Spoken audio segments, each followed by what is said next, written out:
મહેસાણા જિલ્લાના કડીમાં ગેસની પાઇપલાઇન ફાટી જતા આગ ભભૂકી ઉઠી। તાલુકા પંચાયત કચેરીની બહાર આગ લાગતા અફરાતફરી મચી ગઈ।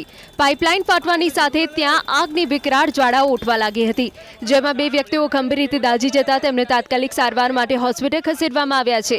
તાલુકા પંચાયતી દિવાલ નજીકથી સાબરમતી ગેસ લાઇન પસાર થાય છે। આ જ સ્થળે પાલિકા, યુજીવીસીએલ અને સાબરમતી ગેસ કંપનીઓના કર્મચારીઓ દ્વારા પીવાના પાણીની પાઇપલાઇનનું સમારકામ કરવામાં આવી રહ્યું હતું। આ સમારકામ દરમિયાન અચાનક જેસીબી મશીન વાગવાના કારણે અથવા અન્ય કોઈ તકનીકી ખામીને લીધે ગેસની મુખ્ય લાઇન તૂટી ગઈ હતી અને જોતજોતામાં ભીષણ આગ ભભૂકી ઉઠી હતી।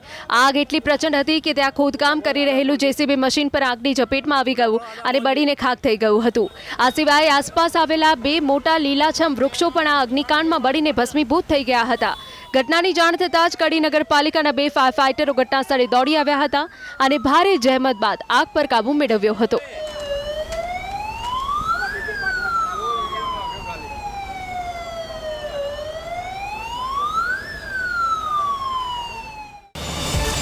QR કોડ સ્કેન કરો અને ડાઉનલોડ કરો ન્યૂઝ 18 એપ। મેળવો ગુજરાત અને દેશ દુનિયાની પળે પળની અપડેટ્સ।